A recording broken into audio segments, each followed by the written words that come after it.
श्री स्वामी समर्थ मित्रांनो, स्वामी आहेत या चॅनलवर आपलं स्वागत आहे। षष्ठीला एकादशी व्रताचे काही नियम पालन केल्याने भगवान विष्णू प्रसन्न होतात।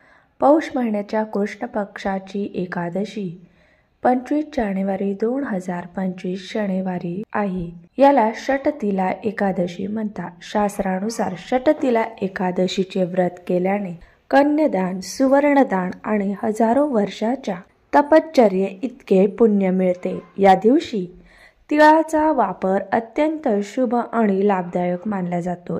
पहा, त्यात शनिवार आलेला आहे। अशा विशिष्ट तिथींना आपण जर काही उपाय केले तर नक्कीच आपल्याला त्याचा फायदा होत असतो।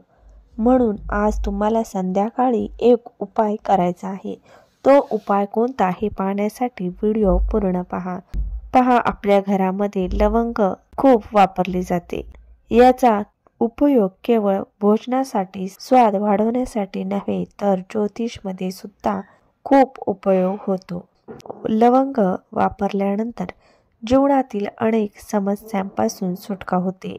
तसेच कापूर असाच घटक आहे ज्यामुळे कापूर व लवंग एकत्रित वापर केल्यास नशीब उघडतं, जीवनात प्रगतीचा मार्ग सापडतो। कुटुंबामध्ये होत असलेले भांडण थांबवू शकता, त्यासाठी कापराचा आणि लवंगाचा उपयोग करायचा आहे। तो उपाय नेमका कसा करायचा ते आपण पाहणार आहोत। घरात सुख समृद्धीसाठी, आर्थिक समस्या दूर करण्यासाठी, शत्रूंचा नायनाट करण्यासाठी, घरात क्लेश दूर होण्यासाठी, करिअरमध्ये प्रगती होण्यासाठी, तसेच जीवनातील अनेक समस्यांपासून मुक्ती मिळू शकता। तुमच्या नशिबाचे कुलूप उघडले जाईल, जीवनात प्रगतीचा मार्ग खुला होईल। कुटुंबातील सदस्यांमधील भांडणे होत असतील तर हा उपाय नक्कीच करा। सायंकाळी तुम्हाला घरातील तुमची जी दिवाबत्ती आहे ती करून घ्यायची आहे। ती दिवाबत्ती झाल्यानंतर हा उपाय करायचा आहे। तुळशीला दिवा लावायचा आहे। कोणताही उपाय हा अग्नीच्या साक्षीने करायचा असतो व सायंकाळी सकारात्मक लहरींचा समावेश वातावरणामध्ये जास्त असतो। सायंकाळी तुम्हाला हा उपाय करायचा आहे। एक मातीची पंती घ्यायची आहे, त्यामध्ये तुम्हाला 5 लवंगा घ्यायच्या आहे, तसेच 3 भीमसेन कापूर घ्यायचे आहे। तुमच्याकडे जर भीमसेन कापूर नसेल तर जो अवेलेबल असेल तो घेतला तरी चालेल। तसेच 3 मोठी वेलची घ्यायची आहे। या सर्व वस्तू तुम्हाला एकत्रित देवासमोर जाळायच्या आहेत व ते जळत असताना तुम्हाला ओम नमो भगवते वासुदेवाय नमः या मंत्राचा जप करायचा आहे।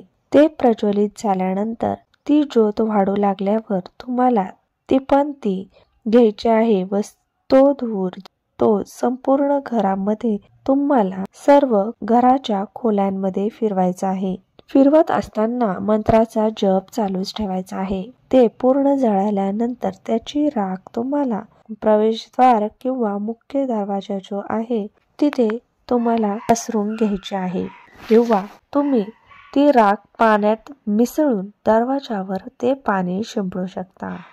असं केल्याने तुमच्या घरातील नकारात्मक ऊर्जा नष्ट होईल, घरातील भांडणं कमी होतील, आर्थिक संकट दूर होईल, लक्ष्मी तुमच्यावर प्रसन्न होईल व भगवान विष्णूही प्रसन्न होतील, शत्रूंचा पराभव होईल, घरातील त्रास दूर होतील, कौटुंबिक संकटापासून तुम्हाला मुक्ती मिळेल व घरात सुख समृद्धी नांदेल। तर हा नक्कीच उपाय तुम्ही अतिशय साधा आणि सोपा असा उपाय करून पहा, तुम्हाला याचा चांगला अनुभव मिळेल।